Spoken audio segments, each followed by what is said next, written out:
Logan Paul is the new member of the division. I did not expect this. Man, I know most of you are so damn mad right now. Hello everybody, welcome to Essence of Wrestling, and today we're going to be talking about last night's Monday Night Raw.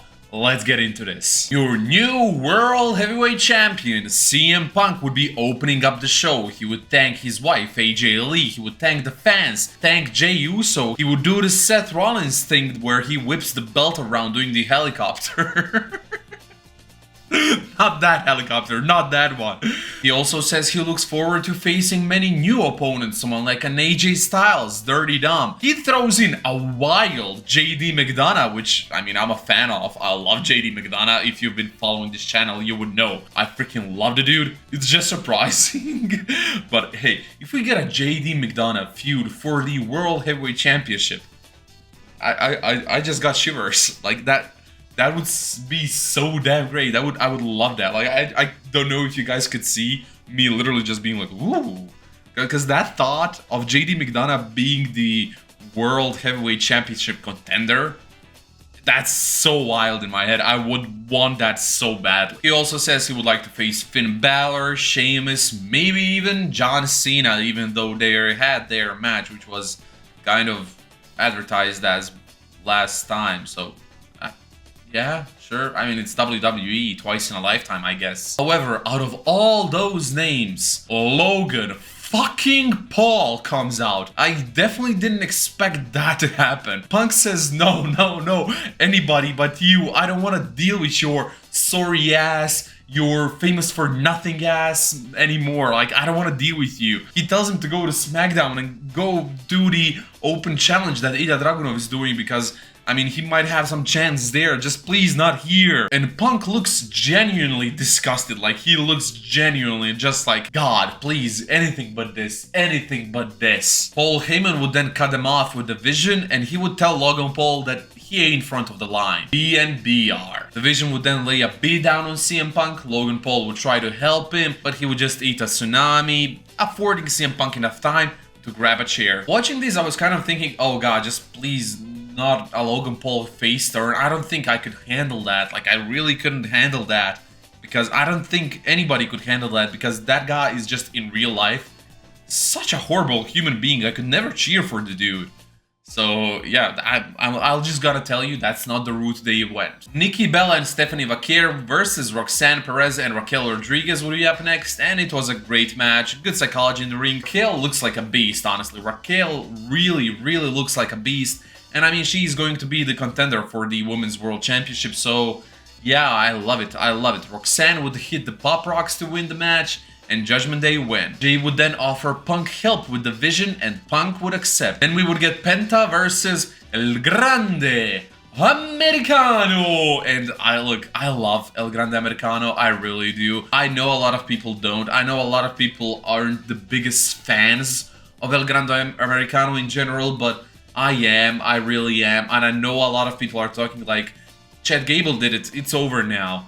I don't think it has to be. This is Lucha Libre. Like, as much as El Grande Americano is kind of a parody of Lucha Libre, he's still Lucha Libre. And look, it's great, like masks can be passed down from people to people, from generation to generation. So I have no, like, ill will towards Ludwig Kaiser for doing this. Actually, I love it a lot. And do I even have to say that I love Penta? Who doesn't love Penta? He's great in ring, he's great on the mic, he's great at everything. And Penta would win the match with a Mexican Destroyer. Then we would get Dirty Dom. Dirty Dom would come out and he would cut a promo about how great he is, how he's the greatest luchador of all time, and how no one can ever stop him. No one except for maybe one guy. His alleged father, Rey Mysterio. Rey Mysterio has been out since WrestleMania, and tonight he comes back and he says he has a problem with Dom saying he's the greatest luchador of all time. The crowd would then serenade Dom,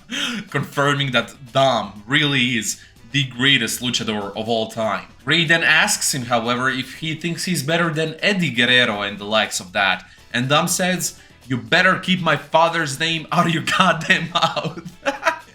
Loved it so damn much.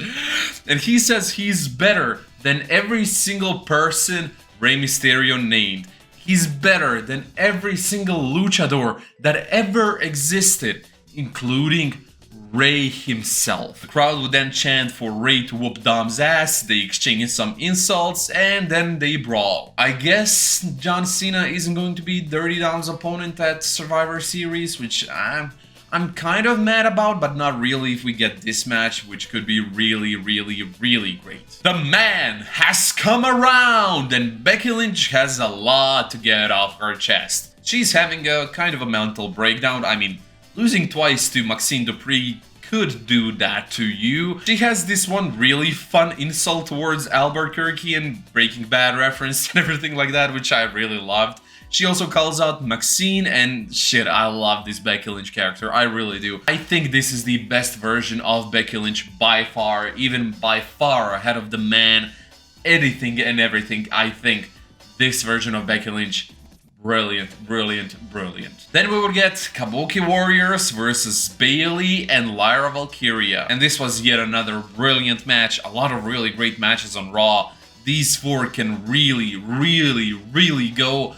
But this didn't necessarily advance any storyline. Lyra would tap out to the Asuka lock. However, Charlotte Flair and Alexa Bliss would come out to stop the Kabuki Warriors from causing further harm to Bayley and Lyra Valkyria. Then we would get AJ Styles and Dragon Lee versus the Judgment Day, and Dominic Mysterio is actually helping out Judgment Day. He's actually helping Finn Balor and JD McDonough, but also Sheamus is there to take care of Dom, and JD and Finn do not have what it takes. JD eats the Styles Clash, and he eats the pin. Adam Pearce would then make some announcement for the Last Time Is Now tournament. The tournament to decide who is going to be John Cena's, the greatest of all times, final WWE opponent. And in the first round, we have Rusev versus Damian Priest and Sheamus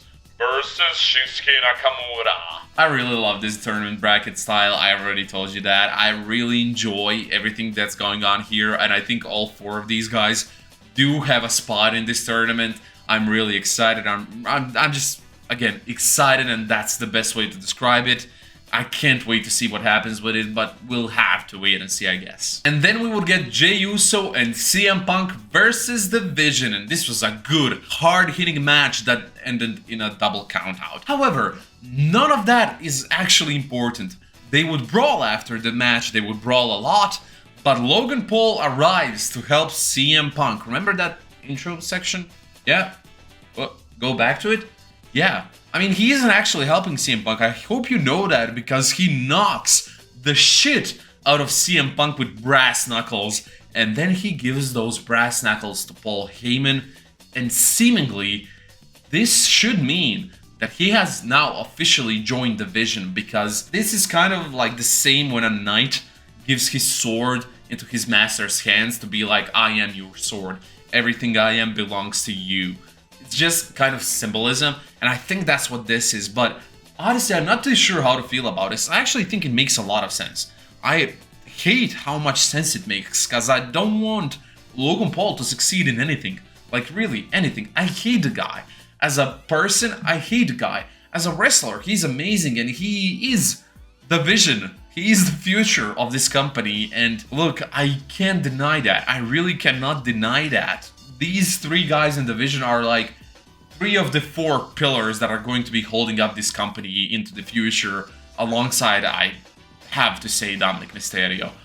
Which, I mean, having these three guys in the same faction is kind of insane. It's kind of insane the star power this faction has. I know Bronson doesn't necessarily have the same amount of star power as a Bron Breakker, as a Logan Paul. He is the man that beat the Tribal Chief in a street fight nonetheless. So, look, whatever it takes, but wow, Logan Paul being in the Vision. I definitely need to take some time to think about this, because it's just really, really interesting to see how this will go. And is Logan Paul actually going to become a week in, week out superstar from now on? That might also be the case. You never know, I guess. But hey, let me know what you think of Logan Paul joining the division, about everything else. If you want to see more of my videos, please make sure to click here or here, one of the sides. Please make sure to leave a like, comment, subscribe, all of those, and thank you. Arrivederci.